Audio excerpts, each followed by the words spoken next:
안녕하세요. 사연을 부탁해입니다. 오늘의 사연을 소개하겠습니다.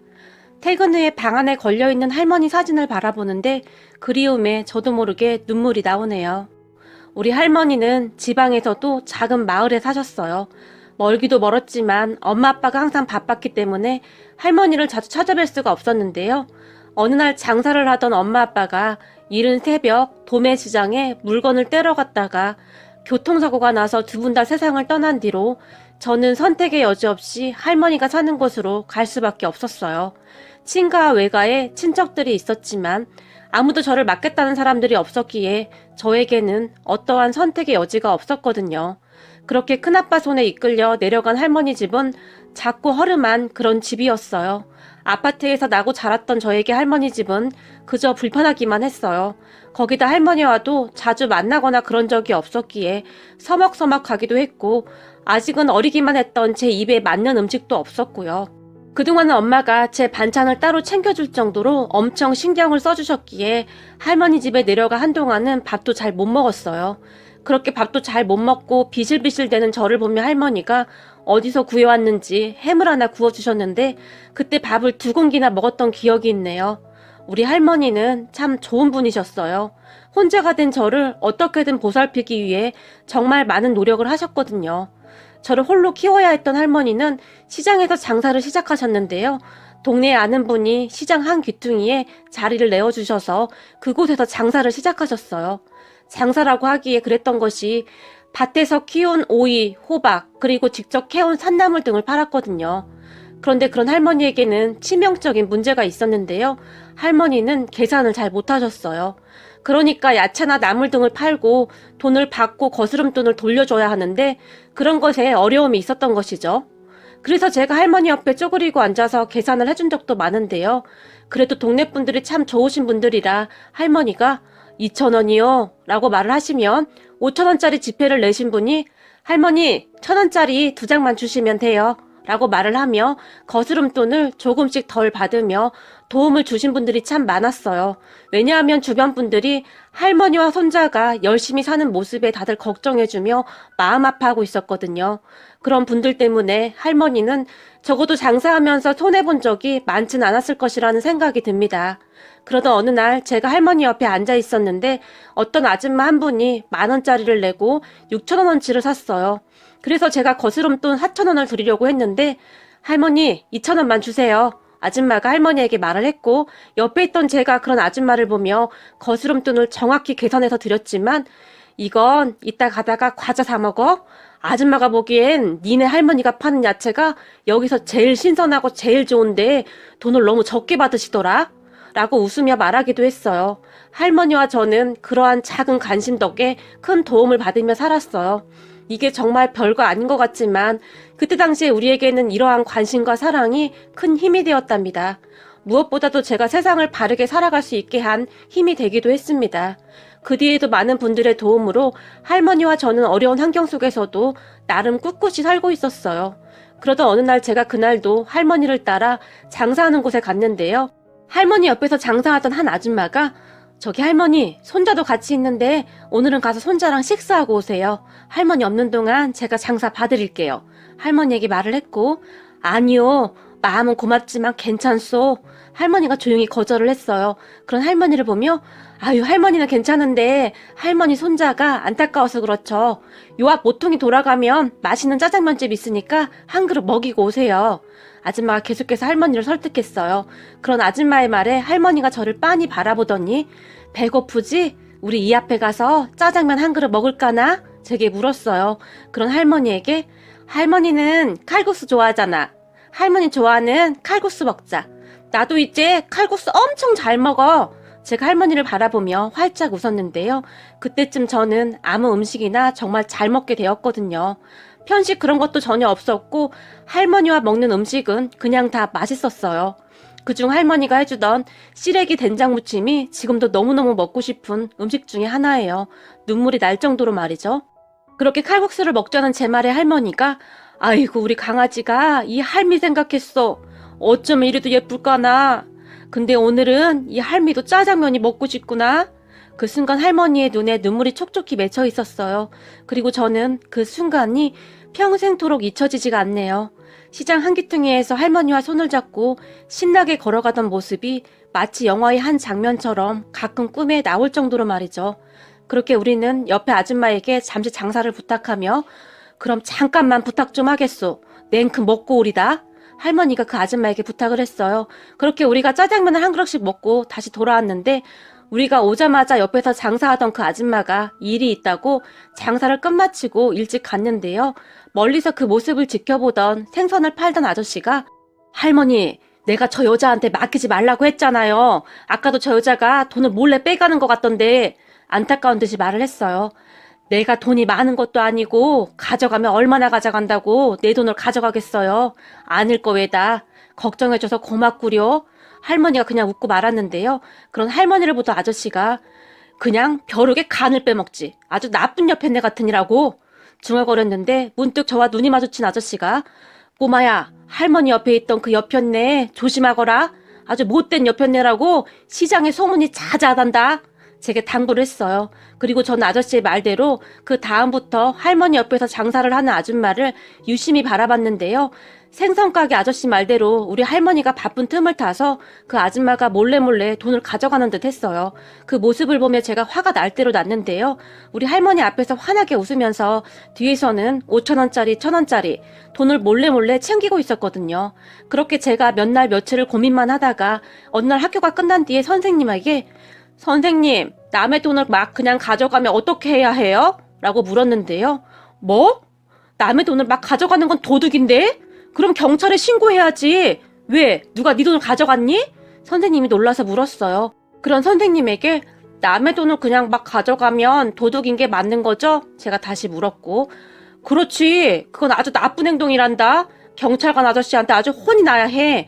선생님이 큰 목소리로 말을 했어요. 선생님의 말을 들은 저는 그날 곧장 파출소로 갔는데요. 제가 파출소로 들어가자마자 경찰관이 놀라서 물었어요. 꼬마야, 어떻게 왔니? 한 경찰관 아저씨가 제 머리를 쓰다듬어 주며 말을 했어요. 그런 경찰관 아저씨에게 우리 선생님이 그러는데 남의 돈을 그냥 막 가져가면 경찰 아저씨한테 신고를 해야 한다고 했어요. 제가 또박또박 말을 했는데요. 제 말을 듣던 경찰관 아저씨가 뭐야? 누가 네 돈을 가져갔어? 누가? 라며 심각한 표정으로 물었어요. 아니요. 제 돈이 아니라 우리 할머니 돈이에요. 제가 다시 또박또박 말을 했고 네 할머니 돈을? 누가 가져갔는데? 경찰관이 다시 물었고 우리 할머니가 장사를 하는데 옆에서 장사하는 어떤 여편네가 가지고 갔어요. 순간 그 말이 제 입에서 툭 하고 튀어나왔는데요. 뭐? 여편네? 여편네라는 소리는 누구한테 들은 거니? 경찰관 아저씨가 새어나오는 웃음을 간신히 참으며 물었는데 시장에 우리 할머니 맞은편 생선가게 아저씨가 그랬어요. 그 여편네가 우리 할머니 돈을 몰래 가져간다고요. 벼룩을 빼먹을 여편네라고 했어요. 아직은 많이 어렸기에 제가 그리 말을 했다고 하는데요. 그래? 너도 본 거야? 확실한 거야? 제게 다시 물었어요. 아저씨, 우리 할머니가 밤에 무릎도 아프고 허리도 아프고 잠도 잘 못 자고 계속 끙끙거리는데 우리 할머니 엄청 불쌍해요. 우리 할머니 맨날 우리 강아지 키워야 하니까 아파도 일해야 해. 그런단 말이에요. 그런데 그 돈을 그 옆에 내가 가지고 가면 안 되잖아요. 우리 할머니도 찾아주세요. 우리 할머니 병원도 잘 못 가는데 우리 할머니 돈을 가지고 가냔 말이에요. 그 순간 경찰관 아저씨가 그런 제 눈을 뚫어지라 바라봤다는데요. 제 눈에서 눈물이 뚝뚝 떨어지고 있었다고 하네요. 아직은 어렸던 저였지만 할머니가 힘들게 고생한다는 사실을 분명히 알고 있었다고 했는데 경찰관 아저씨는 그런 저를 모른 척 할 수가 없었답니다. 그냥 못 들은 척 지나쳐 버려도 큰 문제가 되지 않았을 텐데 그 경찰관 아저씨는 제 말을 자세히 듣고는 다 받아 적었어요. 그리고는 꼬마야, 너 이름이 뭐야? 제게 물었고 나는 김영준이에요. 그래 영준아, 그럼 아저씨가 내일 그 생선가게 아저씨를 만나보고 조사해볼게. 나쁜 짓을 한 그 여편네, 아니 그 아줌마가 나쁜 짓을 한 게 맞다며 아저씨가 꼭 잡을게 라고 말을 하며 새끼손가락까지 걸고 약속을 했어요. 근데 아저씨한테 말했다고 하면 그 아줌마가 도망갈 수도 있으니까 이건 비밀이야. 알았지? 내일 아저씨가 그 생선가게 아저씨를 몰래 만나볼 거니까 넌 꼭 비밀 지켜야 해.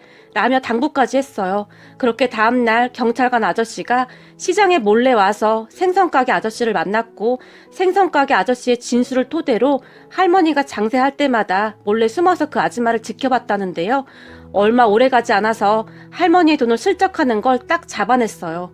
그렇게 아줌마는 파출소에 끌려갔고 잘못했습니다 라며 벌벌 떨며 빌어댔어요. 그런 아줌마를 보며 이봐요 아줌마 어디 할 짓이 없어서 그 할머니 돈을 그렇게 몰래 가져갑니까? 주변에 물어보니 할머니와 손자 둘만 살아서 그렇잖아도 사람들이 십시일반으로 도와주고 있다고 하던데 그런 사람들을 도와주지는 못할 망정 오히려 하루 종일 어렵게 번 그 돈을 가져갑니까? 당신이 그러고도 사람입니까? 경찰관 아저씨가 화까지 내며 말을 했다는데요. 잘못했습니다. 제가 잠시 정신이 나갔었나 봅니다. 가져간 돈은 다 돌려드리겠습니다. 제발 한 번만 용서해 주세요. 라며 손이 발휘되도록 빌었다고 하네요. 그리고 우리는 그 경찰관 아저씨 덕분에 할머니의 돈을 돌려받았는데요. 사실 얼마를 가져간지는 잘 모르나 경찰관 아저씨 말로는 양심껏 더 줬다고 했어요. 그리고 그 아줌마는 그 뒤 시장에서 쫓겨났는데요. 동네가 작았기 때문에 그날 그 사건이 시장에 쫙 퍼졌고 에이 양심도 없는 옆했네야. 어디 할 짓이 없어서 영준이 할머니 돈을 슬쩍 해. 그 돈이 어떤 돈인데 네가 사람이야? 생선가게 아저씨가 순간 들고 있던 생선을 있는 힘껏 내리쳤고 그러게 저런 인간들은 콩밥을 먹어봐야 해. 꼴도 보기 싫으니까 당장 꺼져. 튀김가게 아줌마도 그 옆을 지나가면서 큰 소리를 질러댔어요. 그렇게 시장 사람들은 인간 같지도 않은 것 같으니라고 당장 꺼져! 라고 모두를 합창을 하듯이 소리를 질러댔고 손님들조차도 저런 사람은 우리 동네에서 발을 붙이게 하면 안 돼요. 저 옆에네 집에서 절대 뭐 사주면 안 됩니다. 라고 할 정도였어요. 그러던 어느 날 그 아줌마가 결국 동네 시장에서 쫓겨났어요. 어느 날부터 시장에서 조용히 사라졌는데 시장 사람들이 아주 잘 됐어 그래. 괜히 우리 동네 시장 물이나 흐려놓고 내가 속이 다 시원하네. 라는 말들을 했어요. 그리고 그런 저를 보며 동네 사람들이 아주 잘했어. 우리 영준이가 보통 똑똑한 게 아니구나. 할머니가 아주 든든하시겠다. 라고 말을 하며 할머니와 저를 더욱 살뜰히 챙겨줬어요. 거기다 그 사건으로 인해 그새 경찰관 아저씨와 친해졌기에 수시로 아저씨를 찾아갔는데요. 아저씨, 병원 가려면 어떻게 해야 해요? 돈 많이 있어야 해요? 그 아줌마한테 받은 돈으로 병원 갈 수 있어요? 제가 물었다는데요. 병원은 왜? 어디 아파? 경찰관 아저씨가 제게 다시 물었고 아니요, 저 말고 우리 할머니요. 우리 할머니 병원 가야 해요. 우리 할머니 무릎이 많이 아파요. 밤마다 아파서 끙끙거리며 울기도 해요. 그 순간 제가 그렇게 대답을 했다는데요. 눈에 눈물이 그렁그렁 하더랍니다. 그런 제 말에 경찰관 아저씨가 다시 제 머리를 쓰다듬으며 그럼 아저씨랑 할머니 모시고 병원에 갈까? 아저씨가 병원 의사 선생님도 잘 아는데 라고 말을 했고 제가 펄쩍펄쩍 뛰면서 좋아했답니다. 그리고 우리는 할머니를 모시고 병원에 갔고 병원에서 무릎에 주사도 맞고 약도 받았는데요. 그 모든 돈은 경찰관 아저씨가 계산을 한 것 같았어요. 그런 아저씨를 보며 아저씨 나도 돈 있는데 라고 말을 했지만 그건 나중에 할머니랑 맛있는 거 사 먹고 오늘은 의사 선생님이 공짜로 다 해줬어. 아까 아저씨가 그랬잖아. 의사 선생님이랑 친하다고. 괜찮아. 라며 제 머리를 쓰다듬어 주셨어요. 경찰관 아저씨와 저는 그렇게 더욱 친해졌는데요. 경찰관 아저씨는 그 뒤에도 할머니와 저를 계속 챙겨줬어요. 가끔 우리 집에 놀러 오기도 했는데요. 어느 날은 저에게 혹시 할머니한테 무슨 일이 생기거나 친구들이 힘들게 하면 아저씨한테 말해? 알았지? 라며 연락처를 줬어요. 그리고 며칠 후에 아저씨, 우리 반에 김태진이 나 자꾸 힘들게 해요. 내 옷이 크다고 큰 소리로 웃었어요. 제가 울먹이며 전화를 하기도 했어요. 지금 가만히 생각해보면 아마도 할머니가 옷을 좀 크게 사서 입혔던 것 같아요. 형편상 한 번 사면 오래 입어야 했을 테니까요. 그래? 그 녀석 그거 안 되겠네? 그럼 아저씨가 내일 학교로 갈게. 내일 몇 시에 끝나는데? 라고 물어왔고 제가 학교 마치는 시간을 알려줬는데요. 그리고 다음날 정말로 아저씨가 교문 앞에 서 있었어요. 그렇게 아저씨와 저는 교문 앞에서 친구 태진이를 기다리고 있었고 잠시 후에 태진이가 나왔는데 야, 김태진, 우리 아저씨가 너 잠깐 오래 라고 불렀고 그 말에 태진이가 잔뜩 겁을 먹은 채 다가왔어요. 아저씨는 그런 태진이와 저를 데리고 근처 분식점에 들어갔는데요. 우리에게 떡볶이와 튀김, 김밥 등을 잔뜩 사줬고 태진아, 나 영준이 삼촌인데 네가 자꾸 우리 영준이를 놀린다면서? 우리 영준이랑 친하게 지내면 안 되겠니? 라며 친구 태진이에게 부탁을 했어요. 그 말에 태진이가 고개를 끄덕였는데요. 그런 태진이를 보며 아저씨가 우리 영준이는 이미 알고 있지만 아저씨가 경찰이거든? 근데 아저씨가 얼마 전에 혼자 나쁜 사람을 3명이나 한꺼번에 잡았거든. 아저씨가 태권도를 굉장히 잘해서 손은 쓰지도 않았는데 발차기로만 3명을 한꺼번에 잡아버렸단다. 그러니까 너희들도 절대 나쁜 짓 하고 다니면 안 돼. 알겠니? 아저씨가 친구와 저에게 당부를 했어요. 그런 아저씨 덕분이었는지 친구와 저는 금방 친해졌어요. 그렇게 우리는 지금까지도 둘이 절친이랍니다. 저는 그렇게 나름 참 잘 자랐어요. 그리고 저는 현재 경찰이기도 합니다. 저를 도와준 경찰 아저씨를 보며 경찰이 되기로 했고 정말 열심히 공부도 했어요. 할머니는 평소에 참 마음 아파하셨는데요. 우리 강아지 불쌍해서 어쩔까나. 엄마 아빠만 그렇게 되지 않았어도 편하게 공부했을 텐데 이 할미가 형편이 안 돼서 네가 고생만 하는구나. 그때 제가 야간대학에 들어갔고 야간대학에 입학했다는 말을 듣고 할머니가 눈물을 그렇게 흘리셨는데요. 할머니, 난 할머니가 있어서 정말 좋았어. 내 어린 시절은 할머니 덕분에 정말 너무너무 행복했어. 그러니까 조금만 참아. 내가 열심히 공부해서 경찰만 되면 우리 할머니 호강시켜 줄 테니까. 라며 할머니를 안아드렸어요. 처음 할머니 집에 내려갔을 때는 제가 할머니 품에 안겨서 잠이 들곤 했었는데 그쯤은 제가 할머니를 안아드려야 할 정도로 할머니 몸이 많이 작아지신 듯 했어요. 그렇게 대학에 입학한 저는 학교 생활과 함께 돈을 벌어야 했으니 할머니와 떨어져 지낼 수밖에 없었는데요. 저는 정말 너무너무 바빴어요. 주말에도 일을 해야 할 정도로 말이죠. 그러던 어느 날 할머니 건강이 많이 안 좋아지셔서 병원에 입원을 하셨고 한동안 제가 그 자리를 지켰어요. 그러던 중에 우리 할머니가 돌아가셨는데 정말 마음이 아픈 게 우리 할머니는 제가 경찰이 되는 모습을 못 보고 돌아가셨어요. 우리 강아지 바르게 잘 커줘서 고맙다. 이 할미가 너 보는 재미로 한 세상 잘 살다 가는구나. 우리 강아지 밥 잘 챙겨 먹고 절대 굶으면 안 돼. 알겠냐? 할머니가 제 손을 꼭 잡고 말을 하셨어요. 그렇게 걱정되면 할머니가 오래오래 살면 되잖아. 나 이제 할머니 없이는 아무것도 못하는데. 할머니 빨리 일어나. 빨리 일어나서 나 밥 해줘야지.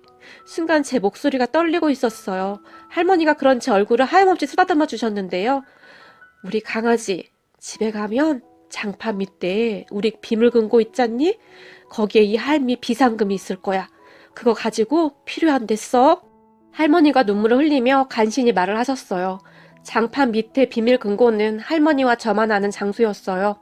혹여나 나중에 친척들이 와서 가져갈까봐 걱정하시는 듯 했어요. 그런 할머니의 말에 저는 그만 오열하고 말았는데요. 할머니 맛있는 거 사 먹으라니까 또 안 먹고 아꼈구나. 우리 할머니 진짜 말 안 듣는다니까. 제가 다시 떨리는 목소리로 말을 했는데요.